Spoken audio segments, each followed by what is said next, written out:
Hey, how's it going? For those that do not know me, I am a child of God, and I get to be a husband, a friend, an author, a speaker, and I am the author of the book Let Faith Grow Running Through Adversity, and it's the framework that I bring into keynote speaking. So here's what I want to share with you today, because lives are transformed when we share our faith, not push agendas. Okay? Do not be conformed by the patterns of this world. Fear is a pattern this world wants us to conform. So how do we change that pattern? By the renewing of our mind. And in doing so, we can let faith grow and let fear go.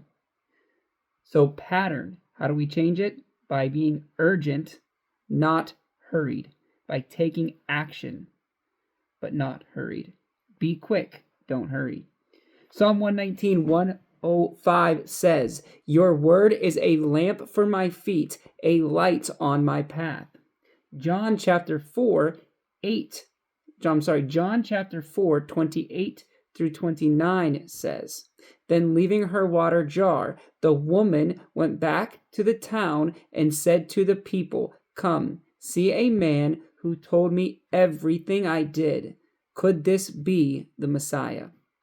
John chapter 4, 34 says, "My food," said Jesus, "is to do the will of him who sent me to finish his work." Now Romans chapter 12 verse 2 says, "Do not conform to the pattern of this world, but be transformed by the renewing of your mind. Then you will be able to test and approve what God's will is, his good, pleasing, and perfect will." These passages that we're talking about can also echo that we want to take our thoughts captive. Now here's the pattern. In Psalm 119, 105, God provides light for the next step.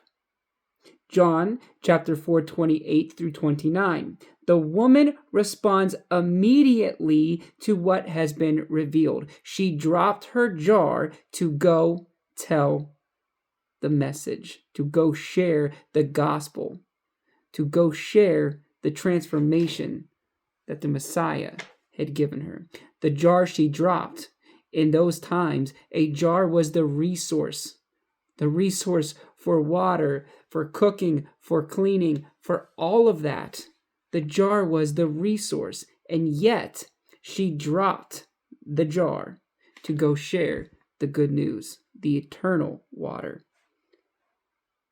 In John 4:34, Jesus remains aligned with the will of the Father. If you read John chapter 4, to start it, Jesus was tired and rested near a well.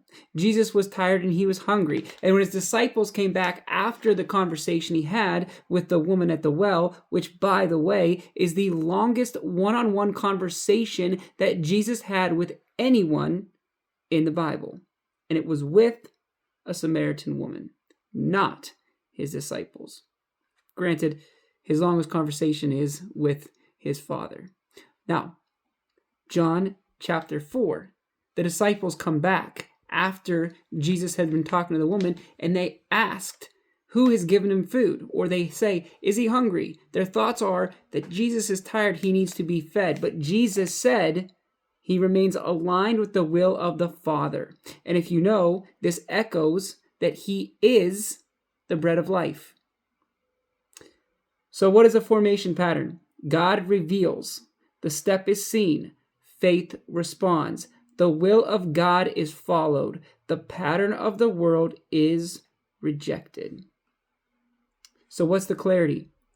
The word gives direction in Psalm 119, 105. The response is immediate in John chapter 4, 28 through 29.